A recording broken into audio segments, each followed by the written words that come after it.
Hello guys, നമ്മളിപ്പോൾ ഇവിടെ മഴയുണ്ട്. ഞങ്ങളിപ്പോൾ ഇന്ന് ജൂബിലിയിലേക്കുള്ളൊരു യാത്രയിലാണ്. ഒരു മഴ നമുക്ക് ഒരു മഴയുണ്ട്. അപ്പോൾ വെള്ളം കാര്യങ്ങളൊക്കെ ആയിട്ടുണ്ട്. ആംബുലൻസിലാണ് ഇപ്പോൾ യാത്ര ചെയ്യുന്നത്. എന്താണെന്ന് ഇനി എവിടെയൊക്കെ വെള്ളം കയറിയിട്ടുണ്ടെന്ന് നമുക്ക് കണ്ടറിയേണ്ടി വരും. രാവിലെയാണ് ഇന്ന് വണ്ടി ഓടിക്കുന്നത്, ഞാനല്ല. ഇവിടെ നിന്ന് നല്ല പെരുമഴയാണ്. വെള്ളം എവിടെയൊക്കെ കയറിയിട്ടുണ്ടെന്നുള്ളത് ഒരു ഐഡിയ ഇല്ല. പെരുമഴ തന്നെയാണ് ഇവിടെ. നിങ്ങളവിടെ എങ്ങനെയാണെന്ന് എനിക്ക് അറിയില്ല കേട്ടോ. എല്ലായിടത്തും വെള്ളം കയറിയിട്ടുണ്ട്. തൃശ്ശൂർ ഒരുവിധം.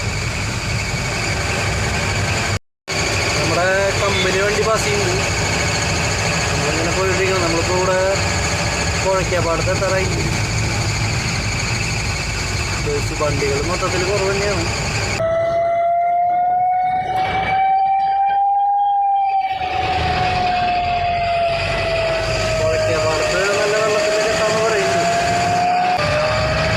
നമ്മൾ ശോഭാ സിറ്റിയുടെ അവിടെ എത്തിയിട്ടുണ്ട്. പെരുമഴ നമ്മൾ പെരുമഴ. ഇവിടുത്തെ പാടത്തിൻ്റെ അവസ്ഥ എങ്ങനെയാണ്? കുഴക്കാപ്പാടത്തിൻ്റെ നല്ലോണം വെള്ളം കയറി തുടങ്ങിയിട്ടുണ്ട്.